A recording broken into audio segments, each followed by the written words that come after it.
എന്നിൽ വസിപ്പിൻ, ഞാൻ നിങ്ങളിലും വസിക്കും.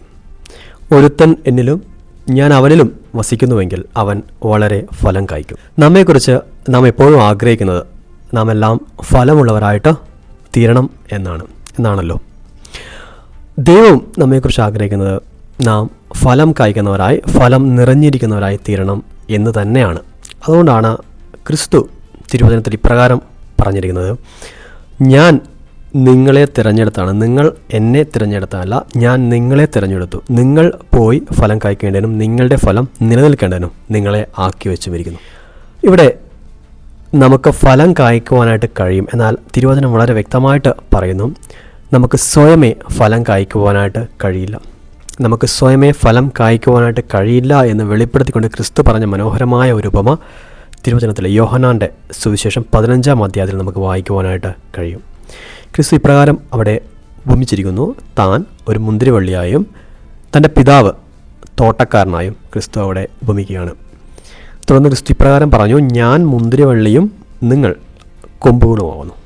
സകല മനുഷ്യരെയും ഒരു കൊമ്പിനോട് ക്രിസ്തു ഉപമിച്ചിരിക്കുന്നു. എന്നിട്ട് ക്രിസ്തു വീണ്ടും പറയുന്നു, ആ ഒരു കൊമ്പിന് മുന്തിരിവള്ളിയോട് ചേർന്നിരുന്നിട്ടല്ലാതെ, മുന്തിരിവള്ളിയിൽ വസിച്ചിട്ടല്ലാതെ സ്വയമായിട്ട് വളരുവാനായിട്ട് കഴിയുന്നില്ല, അല്ലെങ്കിൽ സ്വയമായി അതിന് ഫലം പുറപ്പെടുവിക്കുവാനായിട്ട് കഴിയില്ല എന്ന് ക്രിസ്തു വ്യക്തമാക്കുന്നുണ്ട്.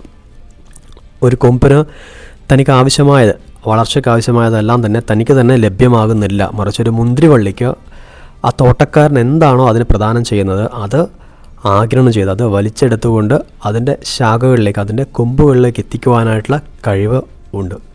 തോട്ടക്കാരൻ അറിയാം ആ മുന്തിരിവള്ളിക്ക് എന്തൊക്കെ വേണമെന്നല്ലേ. ആ കൊമ്പിന് അത് ലഭിക്കുവാനായിട്ട് ഒരേ ഒരു വഴി എന്ന് പറഞ്ഞാൽ ആ മുന്തിരിവള്ളിയോട് ഒട്ടിയിരിക്കുക എന്നുള്ളതാണ്.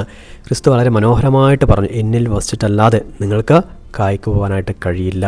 ഇവിടെ ഫലം എന്നുള്ളത് ദൈവം നമ്മെ തിരഞ്ഞെടുത്തിരിക്കുന്നത് ഫലം കായ്ക്കാൻ മാത്രമല്ല, ആ ഫലം നിലനിൽക്കുവാനും കൂടിയാണ്. നിലനിൽക്കുന്ന ഒരു ഫലം നമുക്ക് കായ്ക്കുവാനായിട്ട് കഴിയുന്നത് ഈ ലോകമാകുന്ന മുന്തിരിവള്ളികളിൽ ചേർന്നിരിക്കുമ്പോഴല്ല, മറിച്ച് ക്രിസ്തുവാകുന്ന മുന്തിരിവള്ളിയിൽ നിലനിൽക്കുകയാണെങ്കിൽ ഈ ലോകവും അതിൻ്റെ മോഹവും ഒഴിഞ്ഞു പോകുമ്പോൾ ഈ ലോകത്തിൻ്റെ മുന്തിരിവള്ളിയിൽ കായ്ച്ച എല്ലാ ഫലങ്ങളും അതോടെ ഒഴിഞ്ഞു പോകുന്നു. എന്നാൽ ക്രിസ്തുവാകുന്ന മുന്തിരിവള്ളിയിലൂടെ നമ്മിൽ വന്നു ചേർന്ന എല്ലാ ഫലങ്ങളും നിലനിൽക്കുന്നതാണ്. അത് നിത്യകാലം നമ്മോട് കൂടെ ഇരിക്കുന്ന ഉത്തമ സമ്പത്തായിത്തീരുന്നു.